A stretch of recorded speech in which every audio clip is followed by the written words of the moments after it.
कि आयुर्वेद एक ऐसी चिकित्सा पद्धति है सारे देश और दुनिया में जो लोगों को ये सिखाती है कि आप बीमार ही ना पड़े। दुनिया में बाकी सभी चिकित्सा पद्धतियां ये कहती हैं कि आप पहले बीमार पड़ो फिर हम आपको ठीक करेंगे। एलोपैथी यही कहती है, होम्योपैथी भी यही कहती है, लेकिन आयुर्वेद एक ऐसी अद्भुत पद्धति है सारी दुनिया में जो ये कहती है कि बीमार ही मत पड़ो, सुखी रहो, स्वस्थ रहो।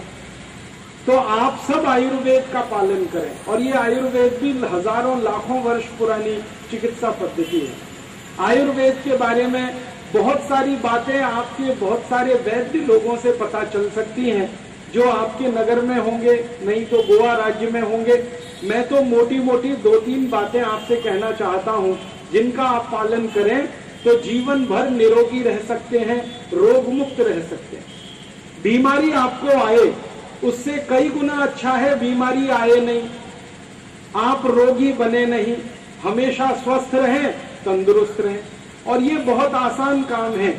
आयुर्वेद में कहा गया है कि जो व्यक्ति अपने वात, पित्त और कफ को संतुलित कर सकता है वो जीवन भर निरोगी रह सकता है।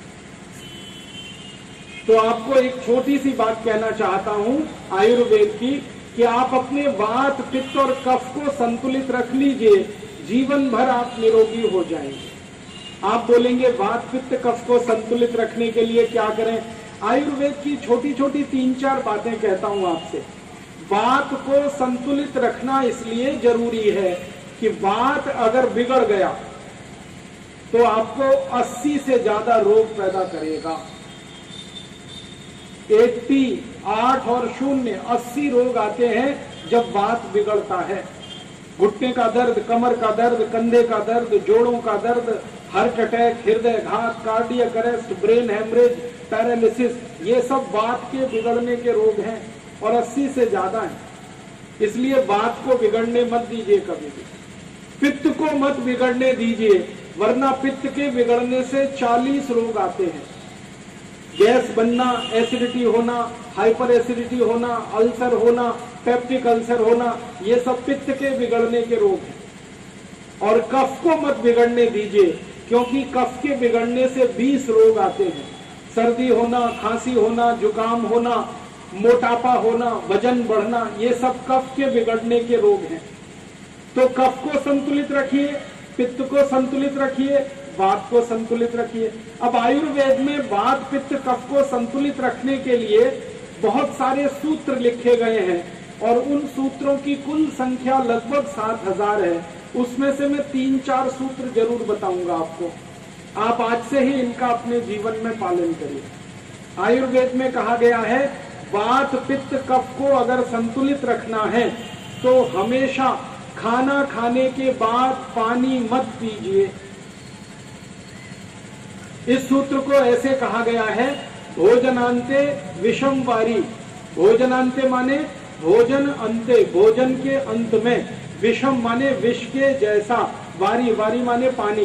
भोजन के अंत में पानी जहर के जैसा है, विष के जैसा है, माने भोजन के अंत में कभी भी पानी मत पीजिए। आप बोलेंगे क्यों नहीं पीना?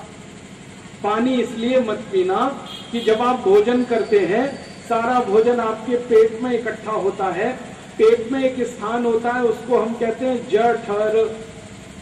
संस्कृत में जठर कहते हैं, हिंदी में आमाशय कहते हैं और डॉक्टरों की भाषा में एपिगैस्ट्रियम कहते हैं। सारा भोजन आपका जठर में एकत्रित होता है। जठर में अग्नि जलती है भोजन को पचाने के लिए, उसको जठर अग्नि कहते हैं। मिला के कह देते हैं जठराग्नि। तो आप जैसे ही भोजन करते हैं अग्नि प्रदीप्त होती है। अग्नि भोजन को पचाने का काम जैसे ही शुरू कर देती है तब तक आप घटाघट पानी पी लेते हैं और पानी उस अग्नि को बुझा देता है। और पानी ने अगर अग्नि को बुझा दिया तो अग्नि फिर नहीं जलेगी, तो भोजन नहीं पचेगा, तो भोजन फिर सड़ेगा और सड़ा हुआ भोजन विष उत्पन्न करेगा और वो विष आपके जीवन में 103 रोग पैदा करेगा। इसलिए आयुर्वेद में कहा गया भोजन के अंत में पानी नहीं पीना। तो आप पूछेंगे पानी कभी पीना? कम से कम 1 से 1.5 घंटे के बाद पानी पीना।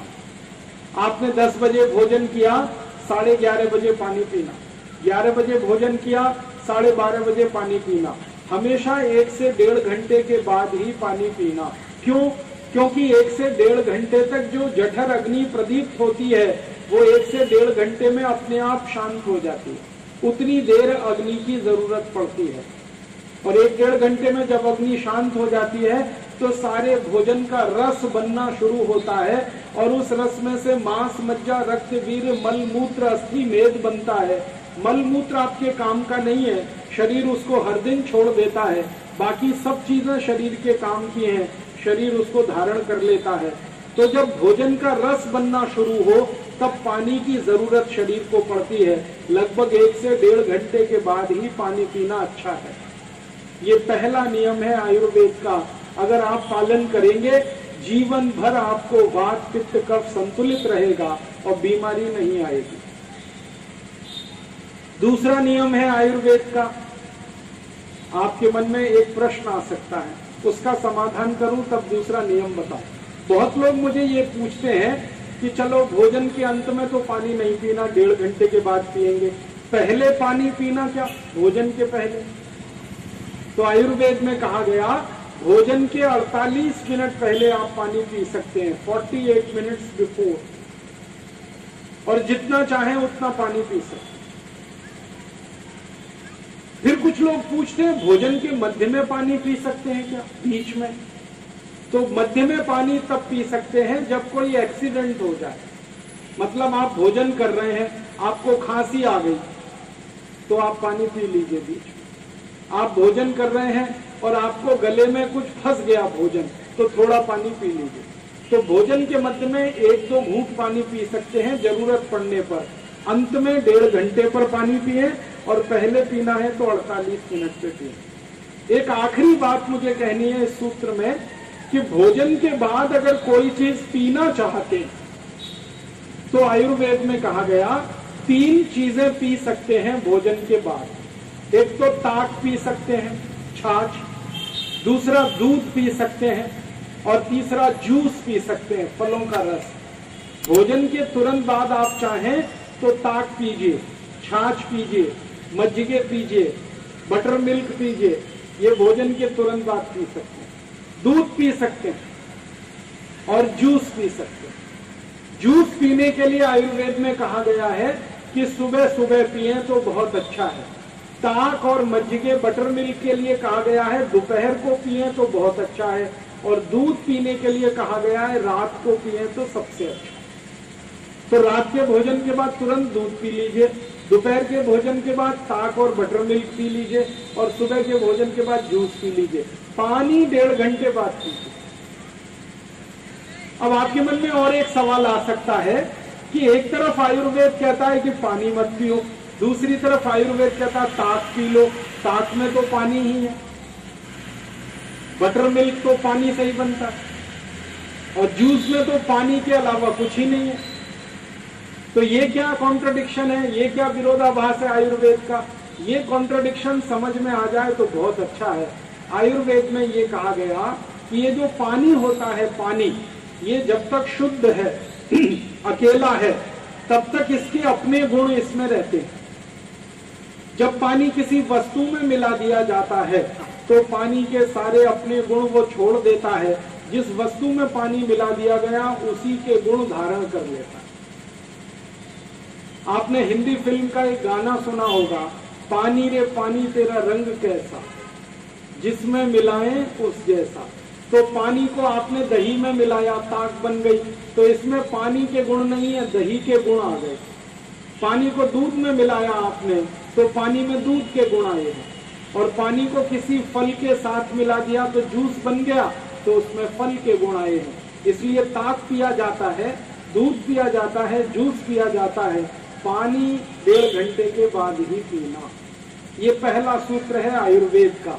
इस सूत्र का पालन जो भी अपने जीवन में कर लेगा, जीवन भर वात, पित्त, कफ उसका संतुलित रहेगा, बीमारी आएगी ही नहीं, चिकित्सा करने की जरूरत पड़ेगी ही नहीं।